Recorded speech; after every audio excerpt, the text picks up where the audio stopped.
covering the community, the people, events, and issues of Georgia, Carolina. This is the Means Report. Now, from the studios of WJBF News Channel 6 in Television Park in downtown Augusta, here's Brad Means. Hello again, everybody, and welcome to the Means Report. Thank you so much for spending part of your Sunday with us, part of your blistering hot Sunday, I might add. We appreciate you being here, and we are going to cover a wide range of issues on today's Means Report. We're going to begin with street survival skills for women. Ladies, you're going to want to pay attention, and people with ladies in your lives, pay attention. We're going to have an expert on the set of the Means Report to talk to you about ways that you can stay safe should you encounter danger, should somebody attempt to hurt you or act like they're going to on the streets. You'll want to stay tuned for that segment coming up in mere moments. Also on the Means Report today, legendary golfer Jim Dent, Augusta's own, is here today. He's going to talk to us about an outstanding opportunity for you to support the young men and women of Payne College coming up next month and have a lot of fun while you're doing it. Jim Dent's going to join us in just a bit. And finally, we're going to have our economic commentary from Jeff Fairman. As you're planning your investment strategy for the remainder of 2011, you want to pay close attention to what Jeff has to say as he stops by once again to give us his advice on all things financial. But first, let's take a look at your safety. And the reason we're doing this segment today is, unfortunately, a few days ago, there was a mugging at the Columbia County Amphitheater, right there in public, right there at a spot where lots of people gather. 3 teenage girls were just hanging out, as teenagers do in the summertime, on Sunday night, when somebody came up to them, acted like he had a gun, and demanded that they surrender their purses. The girls cooperated. The person got away and was last seen getting into a black Nissan Sunday night and driving away from the Columbia County Amphitheater. But you look at that for 2 reasons. First of all, you never hear about crime at that amphitheater in Columbia County. We don't get a whole lot of crime stats coming out of Columbia County anyway, especially not muggings, and especially not at a place that is so crowded. It was 11:30 at night, but you can drive by there anytime and see people exercising, people gathering, just spending some leisure time, and that's all it was. And all of a sudden it became the scene of a mugging. Well, Wally Baskovich is the owner of an agency, a group, an effort, if you will, that goes around teaching women how to protect themselves.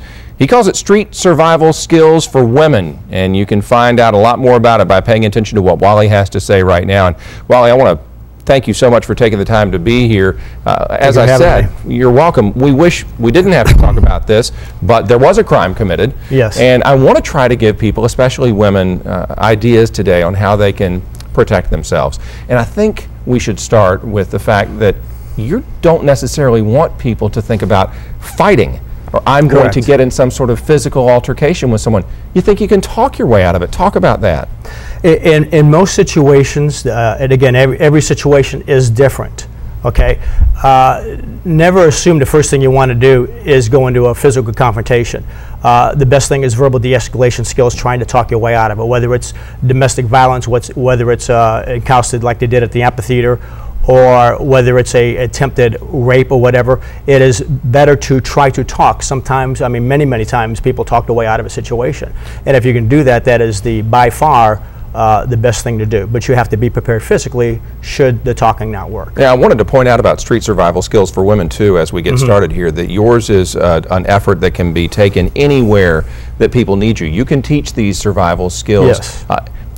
At a business, at a school, Correct. anywhere. Tell me about that and what you're capable of doing, because I want people to be able to reach out to you. Okay. I will go anywhere. We typically have meetings at any business. The Marriott next month, actually. It's on the website on the date, which probably got till Tuesday to sign up for that. And we're going to put that up, that address up too. Okay. You know, I go to Doctor's Hospital, I go to different businesses, I've been to MCG, anywhere somebody wants a church, any business that wants, again, it takes more than one class. You can't learn everything in one, but it is reality based. So you don't have to have a martial art background, you don't have to have any kind of self-defense background. It's reality based, kind of stems from combat survival techniques. And so it's easy to learn, hard to forget, reflective and easily responded movements. Let's talk about that de-escalation. And let's take a situation like Sunday night when you had 3 teenage girls, say 17-ish, 16, 17, sitting on an amphitheater stage and a person comes up, acts like they have a gun and says, "Give me your purses." How do you handle it? As they did, just give it away and let the man go? What do you do? In a situation like that, you're not sure what to do in every situation. I mean, no matter what anybody tells you, it's going to be at the spur of the moment, whether you need to fight, whether you need to talk, whether you need to run. Nobody can give a direct answer in that situation until you're there. Right. Now, in that situation, as far as the information is that we've been received on the news, you hopefully he didn't ever show a gun, from what they say. He looked like he had a gun. Probably didn't. He would have shown it, or he did because he didn't want anybody to see it. Okay. The smartest thing, if you feel like your life is not threatened, he's not putting a gun to your head or any situation, you give it up. You just do. You give it up. It's not worth trying to prove. I don't care if you're Bruce Lee, Jet Li, whoever you are. If you miss by the breadth of a hair on that technique, you're dead. You're dead. You know, and it's not all movies. You have to know that you know your life is in danger. But what they did was the smartest thing anybody can do. I would do. If somebody comes out with a gun to show what I know, to try to be a big shot. If I think I'm not, for some reason, going to be shot, even though they got a gun to your head, they probably would have shot you already. You still have to use wisdom. So, same advice for the scenario that we hear about a lot. That is, you're at the ATM at night and someone approaches you and you think they have a gun. Same advice, cooperate with them? Same advice. At ATMs, most of them are, by the way, between strange hours, 6:30 at night till 4 in the morning are most of the attacks. Yeah. And it's usually done by a single person, usually done by a male under 30. And one thing you got to watch when you go to ATMs, first of all, you shouldn't really walk up on one unless it's a daytime right there in the bank. That's right. But most of them are going to be dry. But go to a well-lit place that you're familiar with, not a place that's not lit well, not a place that's out in the middle of nowhere.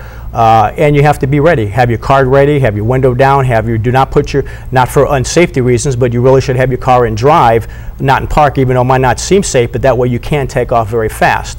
Look in your mirrors, look around as you pull up to see if there's anybody strange walking around that might look like they might cause trouble, and to be quick about it. You know, if you put the card in, you don't see them, and they jump out of a bush. You technically, if you see that happen, they're coming at you, leave the card in there. Your life is not worth saying, "Oh, let me wait a minute, let me get this car." Right, because my instinct drive off. Okay. Yes. You want to wait for the car, but no, go, take off. It's not worth your life. And if they ever want to take you to a secondary place with a gun, I want to remind everybody of this: anybody that goes to a secondary location with anybody, statistically, less than 2% survive. When does it become a good idea to let it get physical, assuming that you have the street survival skills for women that you teach? When is it a situation where you need to start using those? Can you kind of describe that? Sure. In a situation with the girls at the amphitheater, if he started shoving and pushing them, hey, back away, back away. Use your verbal de-escalation skills, which we do train on how to go to different levels. And at that point, if he starts grabbing or he's putting a gun to your head and tells you to get into the car, he's got a gun, he's got a club, and he's swinging at you, you know, that's the time. Typically, statistically, if someone wanted you dead, again, as I said earlier, you'd already be shot. Okay. Okay, again, when it's a knife, it's a little more personal. When somebody pulls out a knife, it's a little more threatening, and he probably wouldn't be afraid to cut you. But only that situation, again, with the girls, if he started shoving them, wanting to grab one, take them with, that's the time to fight for your life. Okay, and so it's, if you're in that situation, you know, we always assume that we won't, but these girls never thought they would be in it either. Right, right. So if they point a gun at you, the more time that passes, the better off you are, if you're not going to a secondary location, because most shooters are going to shoot right away. Most shooters will shoot right away if they want you dead. They want your money. It's a drug addiction, it's an alcohol addiction, or some other traumatic situation that happened in their life, and the only way they know to get money is by stealing. And again, at that point, only you can make that decision. Is my life in danger? He's got a gun, he takes it, turns around, and some people could take the money, thank you very much, and say, you know, you saw me, I'm done, and still go after you. Right. In the economic times that we are experiencing, do you see more people reaching out to you to try to get self-defense skills because they hear on the news and we report it that crimes are going up? Crimes are going up. I hate to say it. Could I give you a quick stat? Sure, sure. I don't want to pull them all out of here, but between Chicago, New York, and Los Angeles, Augusta is on the bottom of the list for highest crime. We are in the lowest 4 percentile. In other words, 96% of the nation, community taken in size, but the community size taken into factor, where 96% of the nation is safer than us. Okay, so that's good. I mean, that's bad. No, so no, yeah, we're the 4%. 96% of the nation is worse than Augusta. Yeah, worse than Augusta. Right, Chicago's worse, New York's worse, Los Angeles is worse, per capita. I don't have a ton of time left, but Yes. I want you to, if you can, just give me some quick highlights on the de-escalation, things you might say if you don't have the survival skills that might make that attacker back off. Depending on the situation, if it's for a robbery, depending if it's a attempted just a predator trying to come onto you and saying, hey, I want your number, give me, let's go out, let's have a date, give me your phone number, let's go for coffee. The best thing to do is to not be afraid to be assertive. If he's going for your money, you want to listen to what the man says and abide and give you the money. It's a good idea to carry a secondary fold of money on you, just a bunch of ones wrapped up in 120. So if you have to, you throw that. It's just as a diversionary pack of money. I like that. And you listen to them if he's got a weapon. In different situations, as far as verbal, you tell people, somebody to back off. You basically say, back off, get away, back away now. If he doesn't, you get in a stance, you have your arms out straight, you get in a strong stance wide without any silly happy feet. Sure. And you stand back and you make sure you get about 7 or 8 feet at least away from the man. And you, like a bad dog, a vicious dog attack, back away, back down, leave now. And you escalate. I don't want to go so loud I break the microphone, but you go very, very loud to let him know you are serious, and walk confidently and speak it confidently. Well, and also the more you do that and the more that volume is raised, the better chance that someone nearby is going to hear. And remember, you can't, if I may say real quickly, I know we're out of time, no means no. Some people think they have to explain no. It's a complete sentence. No. You can't turn a maniac that you tell him, no, get away from me. He's not going to turn into a maniac if he's a normal person. And if he does turn away and turn crazy, then you made the right decision to say, no, get away from me. Wally Baskovich, Street Survival Skills for Women. Call him, 706-726-2116. Again, that's 706-726-2116. The website is extreme-selfdefense.com. You see it on the television screen there. Get him to come to your business, get him to come to your group and talk about ways to stay safe out there. And I tell you what, just in the brief time we've had together, Wally, you've given good advice, and I really appreciate it. Thank you very much for having me on. Anytime, anytime. Thank you. When the Means Report continues, Jim Dett is here to talk about Payne College, an annual event that's a ton of fun and does a ton of good, too, on campus. Stay with us.